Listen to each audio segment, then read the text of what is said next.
to the No DQ live recap of Monday Night Raw for March the 29th, 2021. We are less than 2 weeks away from WrestleMania 37, and I have to say this episode of Raw was not exactly the most compelling Raw as far as getting me excited for WrestleMania goes. But we'll go ahead and talk about it, give our thoughts in the chat room. I will read off some of the comments. Let's go ahead and get started with this Raw recap. We had Drew McIntyre arriving to the building, asking about the bounty. He warned of a Scottish ass kicking for anybody that tries to capitalize on the bounty. For those of you who missed it last week, Bobby Lashley said if anybody could take out Drew McIntyre before WrestleMania, that person would get a championship opportunity at Lashley. We had the Hurt Business come into the ring for a promo. They discussed the bounty in more detail, and it was made clear that whoever can take out Drew McIntyre will get a title match at WrestleMania. MVP said that this is not a sign of weakness. Drew already had his chance as far as MVP is concerned, and MVP said they want to give an opportunity to somebody else that can become a star. And MVP added that 2 people will not be getting that opportunity. Those 2 people from the Hurt Business, Shelton Benjamin and Cedric Alexander. A recap was shown from last week where Alexander and Benjamin lost to McIntyre in a handicap match. Bobby Lashley took the stick, and he said that the 2 of them tarnished his image. And then MVP gave them a chance to speak up for themselves. And you had Cedric saying that this should have been a private conversation. And Shelton said that Shelton was a little bit angrier, saying that if it wasn't for them, Lashley would not even be WWE champion. And MVP was warning them to watch their step and watch what they say. Shelton Benjamin was upset, saying that he doesn't like being talked to like a child. He shoved MVP, and then all hell broke loose. Lashley attacked both guys. MVP got on the mic again, said that they should be ashamed. And then Lashley said that the Hurt Business is over.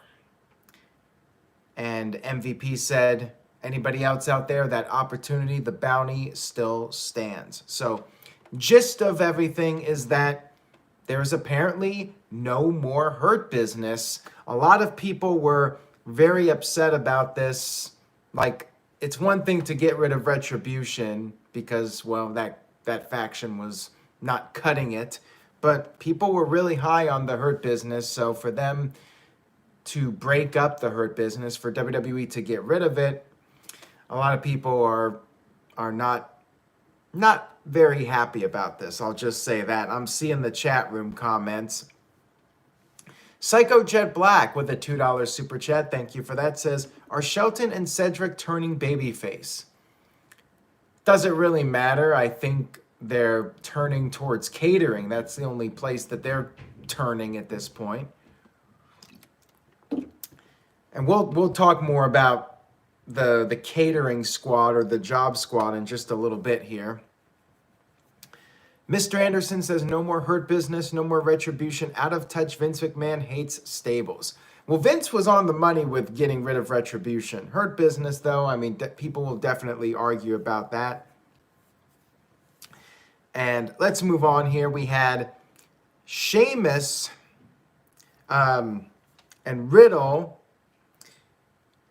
Riddle said that he doesn't like being pissed off. He was talking to Titus O'Neil, and he made some stupid jokes that led to Titus walking off, and then Sheamus attacked Riddle, setting up their upcoming match. But before we got to that, we had Shelton Benjamin and Cedric Alexander confronting Pierce backstage, and they again said that Lashley is nothing without them, and Shelton Benjamin wanted a match against Lashley. Pierce was hesitating a little bit, and then Cedric was like, "Where's your sack, Pierce?" And Pierce finally agreed to the match. We had Sheamus versus Riddle, and keep in mind earlier, Sheamus had attacked Riddle. MVP was on commentary, not just for this match, but for the entire show. Samoa Joe was not there, and hopefully he's okay, not being part of Raw this week. Probably not going to be on Raw next week because they're taping the Go Home Raw later this week, since they're going to be done at Tropicana Field by the end of the week. So we had Sheamus versus Riddle, and Riddle had a pretty hot start, hitting the floating bro to the outside, but then Sheamus made a comeback, hit the white noise on the apron, got a near fall, got another near fall with an Alabama slam. Riddle started to make a comeback, but then Sheamus caught him with a knee strike and scored the pinfall victory. Surprise, surprise. They do the non-title match, and the guy who's the challenger wins the match. What a shocker. And, of course, later on, they did confirm that at WrestleMania, it will be Sheamus challenging Riddle for the United States Championship. So there you go. This match was good, and I'm sure the WrestleMania match will be good. I just hate this format where we always have to have the champion losing in every non-title match. And Michael Wayne in the chat agrees with me on that one. Brandon Simon says, I'm hoping the Hurt Business breakup is a swerve, but Raw sucked. Well, we'll get to the Hurt Business more here in a few minutes. Psycho Jet Black with a $2 super chat says, why doesn't WWE do number one contenders matches? Your guess is as good as mine. I really don't know.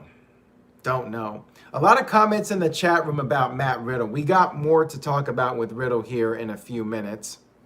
Alexander says, I have a feeling that WrestleMania 37 is going to be terrible. See, I think in the end, it will be a really good show. I just think the build-up up to this point has been pretty lackluster.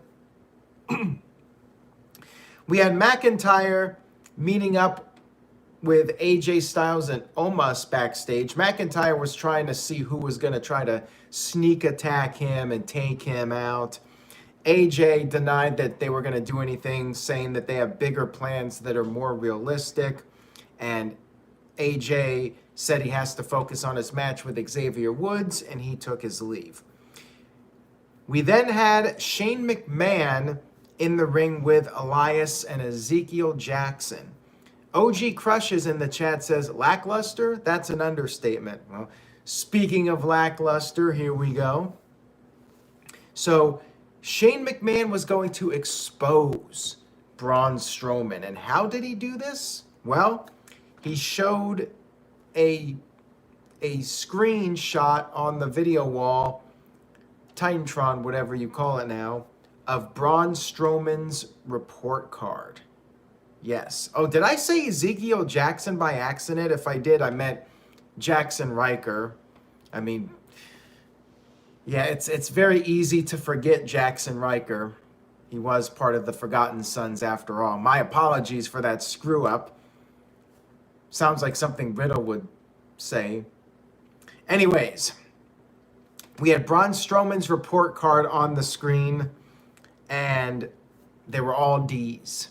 Kind of like the Raw grade for the better part of 2020. And then Shane showed a photoshopped. You know a segment's bad. Any segment where WWE has photoshopped images, they're usually terrible. That's the telltale sign that a segment is just flat out awful when they do the photoshopped images. We had the photoshopped image of Strowman wearing a dunce hat. 2 + 2 = 5 was written. And Shane said maybe Braun just needs a hug. Braun showed up and he had his match with not Ezekiel Jackson, but Jackson Riker. Would have been more entertaining with Ezekiel Jackson. And basically it was a squash. Strowman did the Strowman Express with the noise, the train sound effects again, which everybody hated, and they're still doing it. And then Strowman picked up the win with the power slam, and then after the match, Elias and Shane McMahon attacked Strowman. Strowman powered them out of the ring and then got on the mic and challenged Shane, announced their stipulation because Shane said he could. So Strowman picked the stipulation, which is going to be a steel cage match. Yeah. I remember the other day I was asked, what should be the stipulation match? And I said, anything where they could move around the ring and use gimmicks. I said the steel cage match would probably be the weakest option. So that's what WWE went with, the steel cage. By the way, check out No DQ&A over on the new NoDQ.com. I will be doing more No DQ&A text editions. Send me questions. NoDQMISC@gmail.com. I'll say what WWE should not do, and then they'll do it a week later. So send me your questions. And Psycho Jet Black with the $2 super chat says, Ezekiel Jackson versus Jackson Riker, Viagra on a pole match. Or a match where the loser can no longer call themselves Jackson. That would be something straight out of WCW. And Michael Wayne says the Raw writing D+. There you go. We had McIntyre. Oh, wait a minute. I went back here. Okay. So Raw is the gift that keeps on giving. We went from that segment to the world premiere of Hey Hey Hop Hop.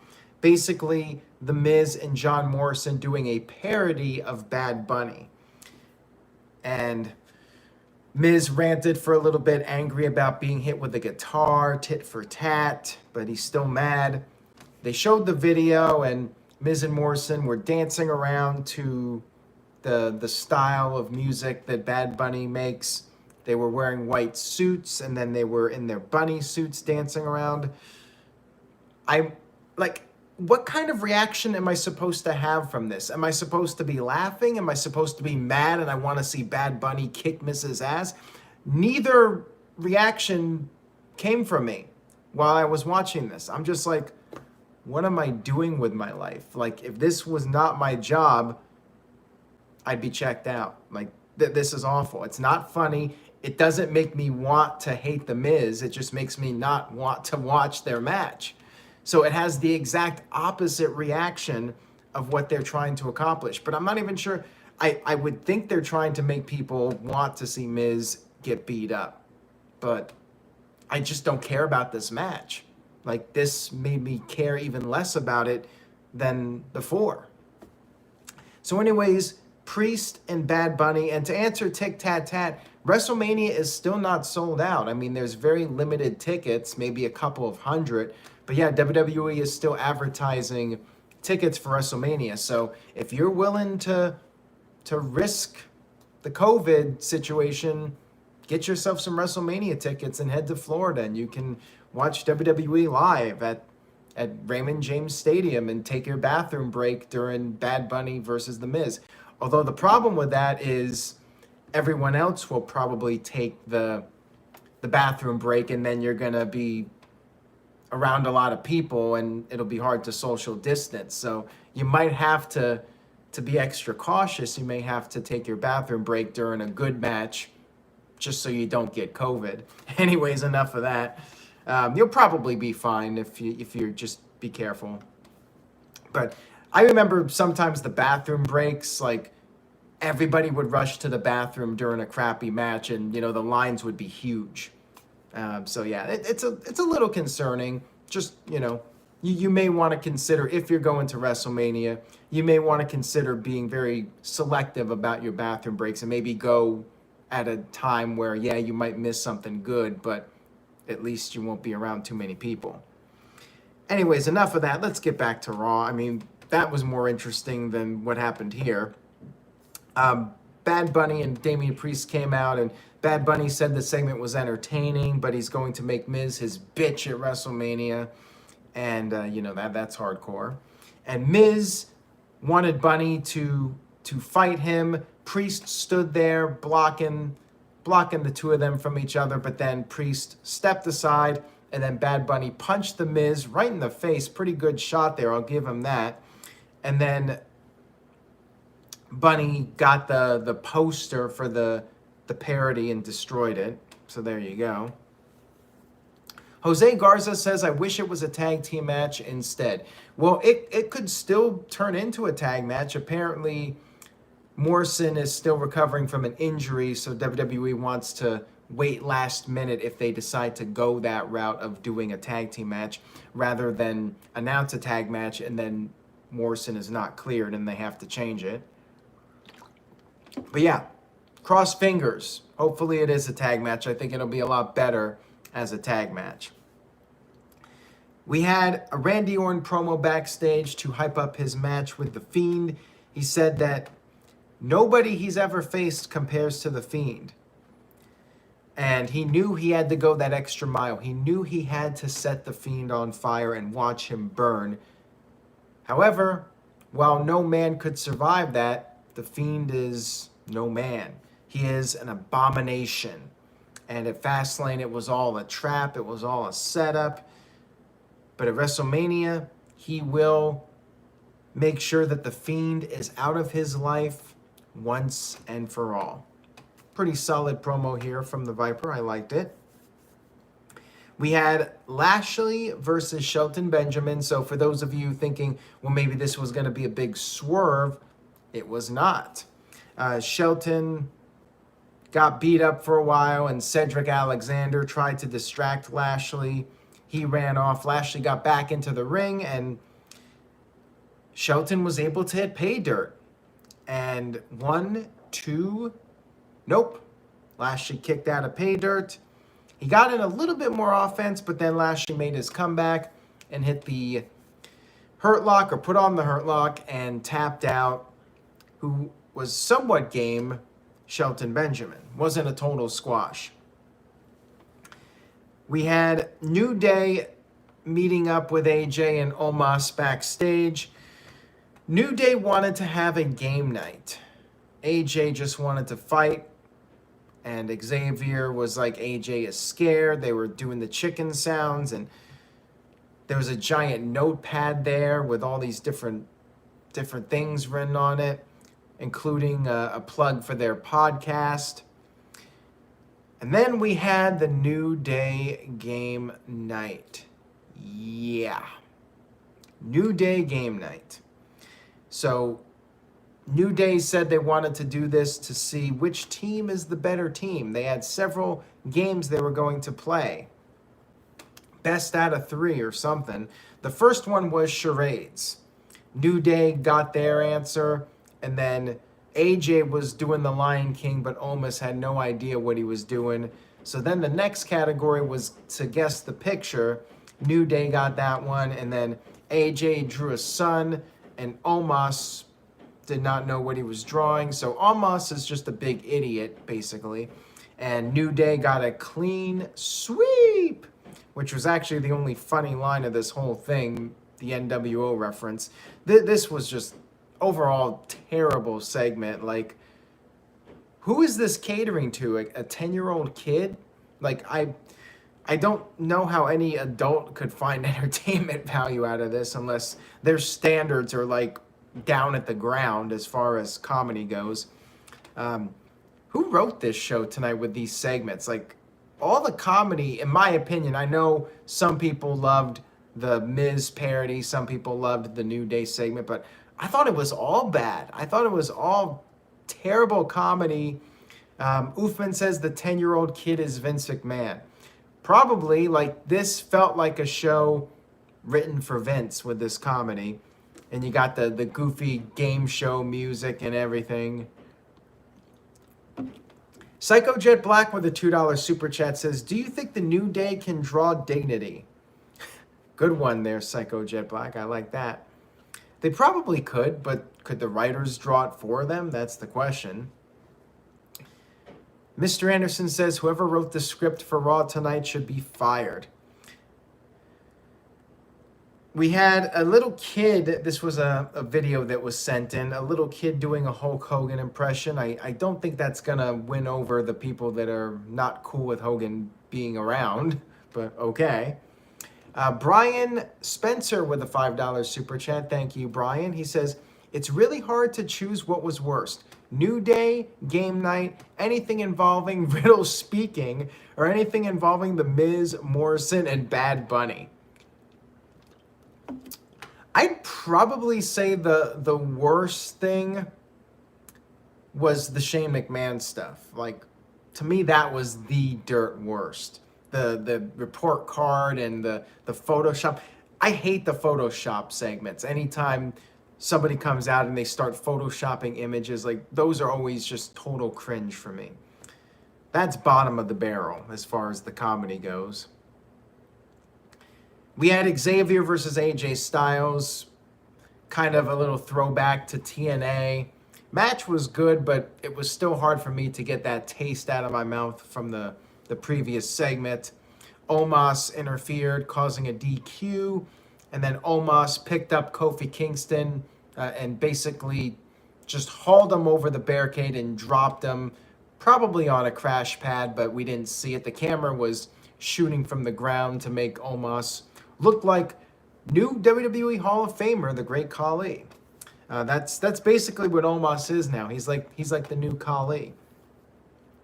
And afterwards, he got in the ring, slammed Xavier down, put his foot on Xavier's chest, and AJ Styles counted the 1, 2, 3. This was a decent segment, but yeah, I definitely get Great Khali vibes from Omos, and whether that's a good or bad thing, I guess just depends on the person you ask. Tit Tat Tat, or Tick Tat Tat says, was this worse than Bayley's This Is Your Life segment? Probably not as bad as that. I don't think there was anything on this Raw that was as bad as those segments, but I mean, collectively, maybe, because it was a lot longer combined total of bad segments. We had a recap of The Fiend's return, and we had Alexa Bliss doing a Playhouse promo. She was on her swing. She had a Jack in the Box. She said it was not any ordinary Jack in the Box. It was a devil in the box. He's been trapped, but was not able to be trapped forever. Just needed a little bit of time. And she said that Randy's biggest mistake was having an understanding or thinking he understands what is next.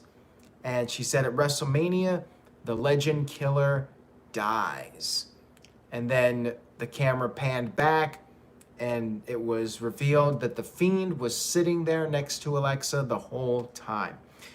This was the best thing on the show, in my opinion. I love the makeup job for Alexa with the eyes and everything, and it was creepy. Like, I thought it was legitimately creepy. Like, she pulled it off really well. The makeup was great, and that's why I put it as the thumbnail for this video.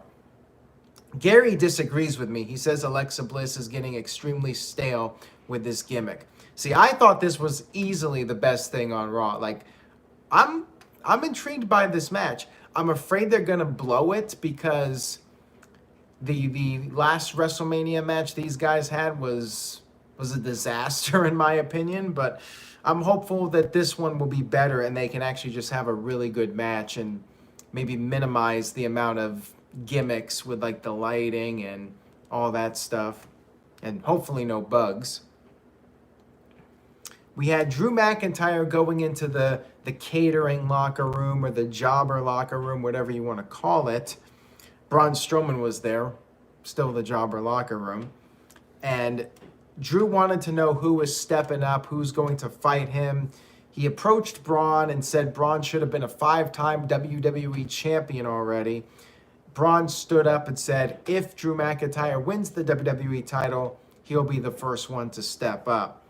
Drew then went after Humberto, shoved him down, went to Riddle. Riddle said he's stuffed, Sheamus is like a full course meal. He's got enough on his plate. And then Garza tried to attack McIntyre. He got thrown down.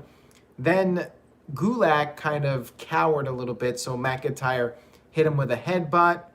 Way to bury all these guys, by the way. I mean, they're doing nothing. At least they're getting TV time. But yeah, all these guys looking like even bigger jabronis than they already were.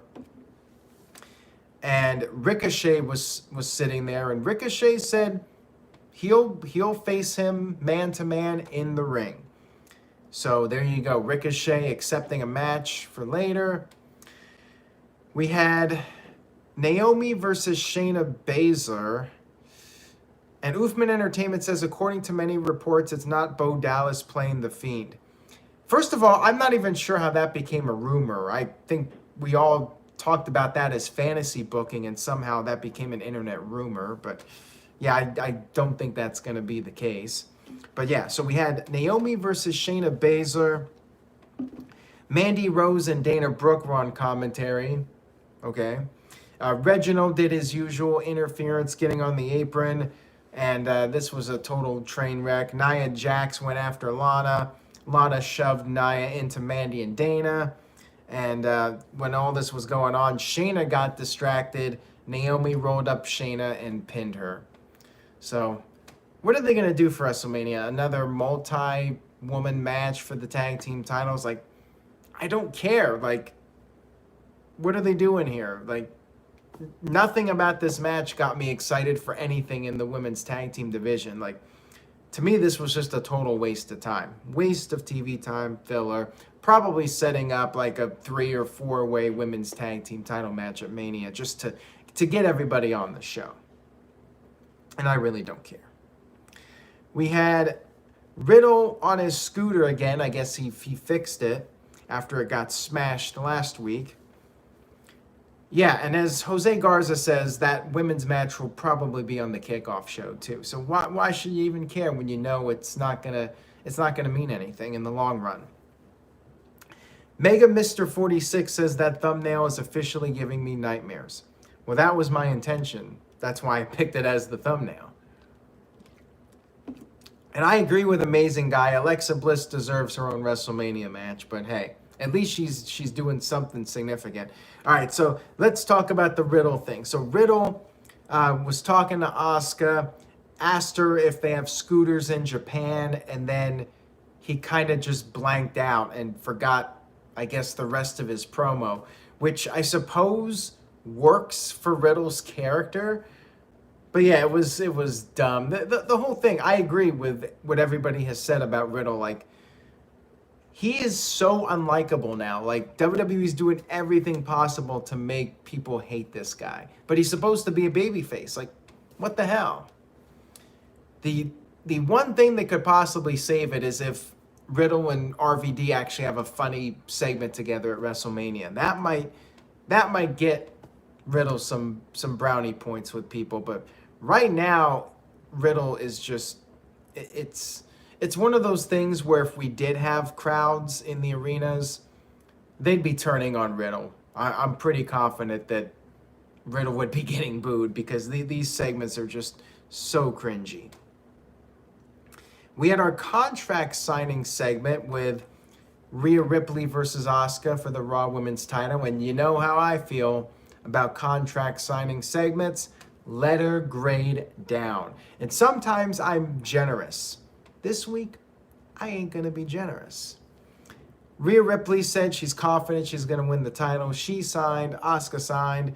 Asuka said, "You are not ready for Asuka," but before she could finish her line, which, has been said to death, apparently Rhea agrees. She took the table and turned it over right into Asuka's face.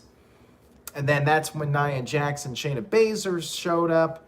And Nia said that Rhea Ripley has the audacity to come out and just demand a title match her first night on Raw. Nia Jax must be trying to win over the internet with a line like that. And then Asuka was trash-talked at a little bit. Shayna Baszler brought up how she knocked out Asuka's teeth and Where's their WrestleMania match? Nia then proposed a tag team match for next week's show, and Rhea accepted on behalf of her and Asuka. Asuka was still selling her teeth being hurt by the table. So yeah, tag match next week. Again, don't really care too much about it. I'm sure Reginald will get on the apron and interfere again because, that's what they do every week. And another can they coexist storyline, as Michael Wayne points out. No Charlotte this week. There was a report that she was backstage at Raw, which means she's cleared of COVID. She could appear on the next show. Keep in mind, like I said earlier, they're taping the next Raw, the Go Home Raw, later this week, and Charlotte very well could be on that show and could be inserted into the match at WrestleMania. I guess we'll see what happens. And a lot of interesting stuff about Charlotte, a lot of news regarding her. Andrade did an interview, and there was a report about Charlotte coming off of the Andrade interview. Check all that out over at thenewNoDQ.com. And Mr. Dark Fantasy says, remember when Raw used to be must-see? Oh, I remember. I definitely remember. Probably about 15 years ago or longer. OG Crushes says, do you think 3-hour Raws is a long enough bathroom break? Well, if you need to use the bathroom a lot, that definitely gives you plenty of time to take some breaks. We had Ricochet approaching MVP backstage saying that this match is not about Lashley, it's about him, and he will beat Drew because he knows he can. And Oofman says, loving the new No DQ.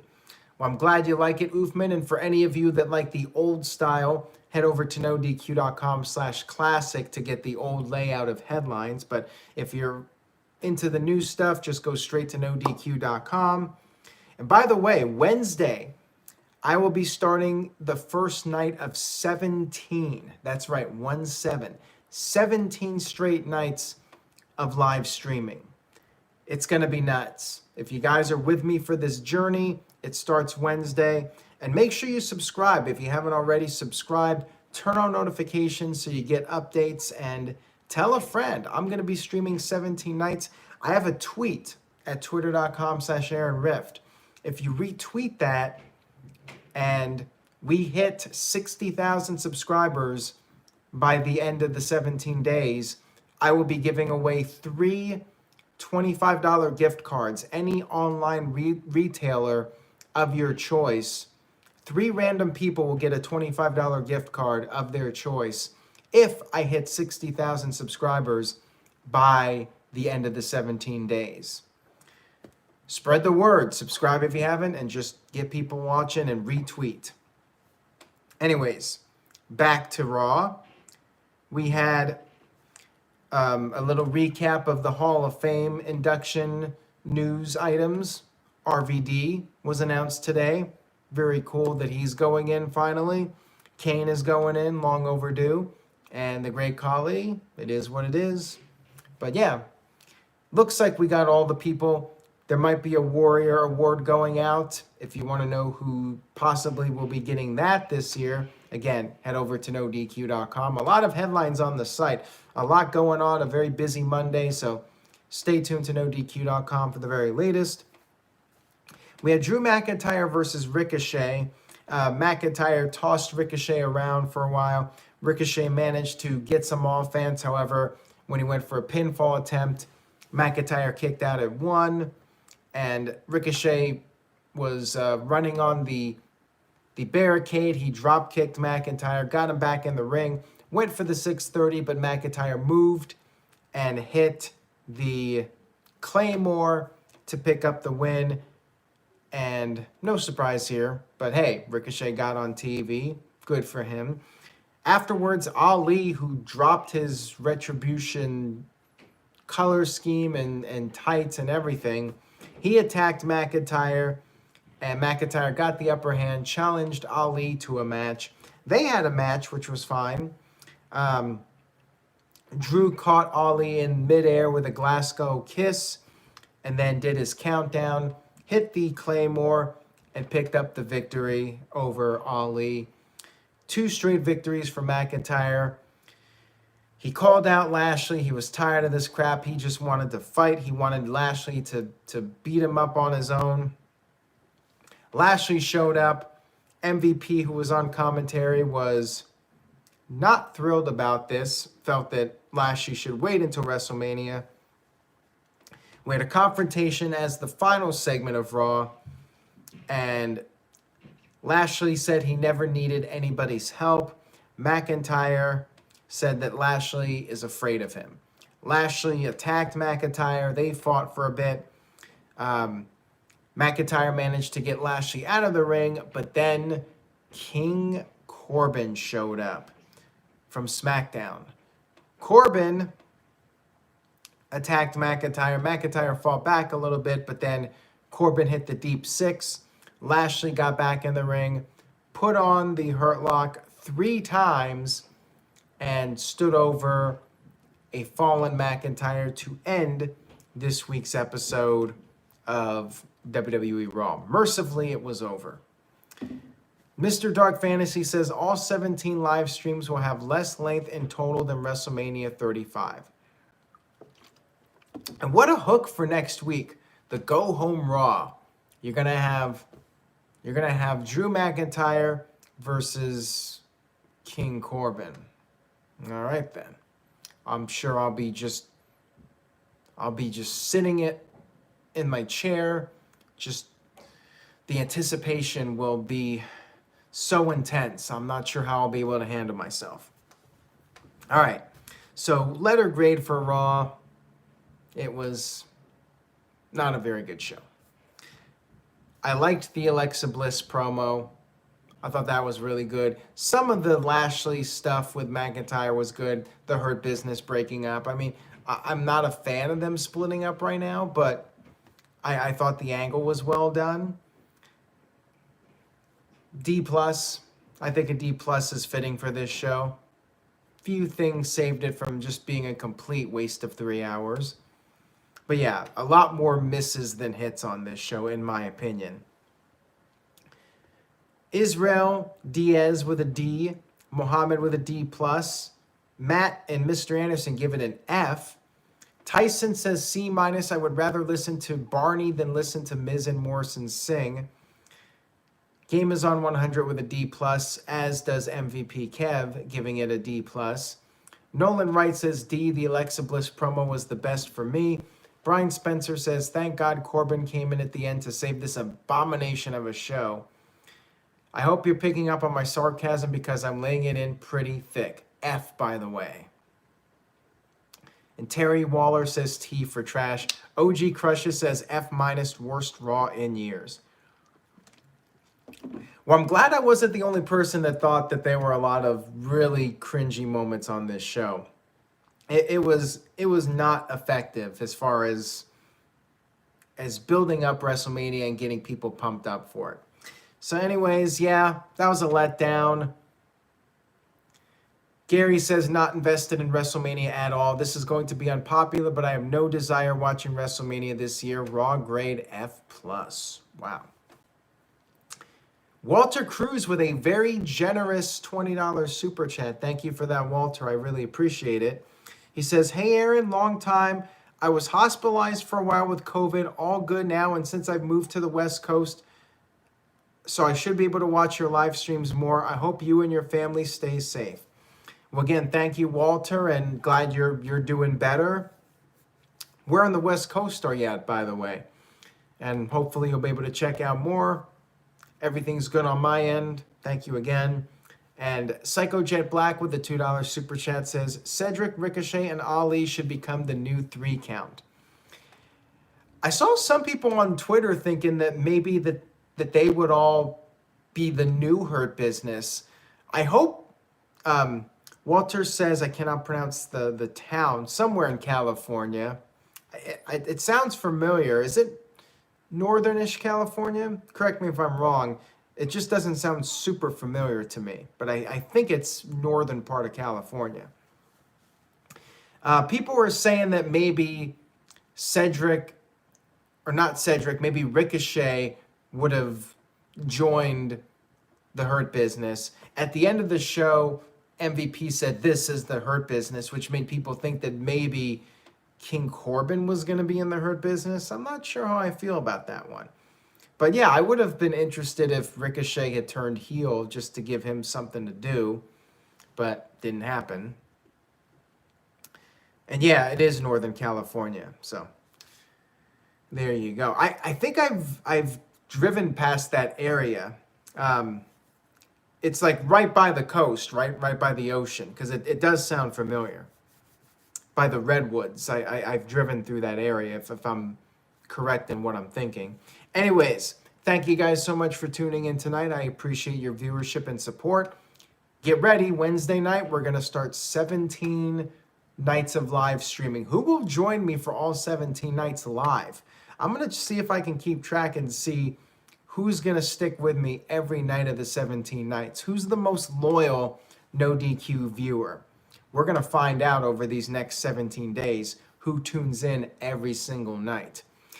For now, take care, everybody. Enjoy your week, and I will see you all next time.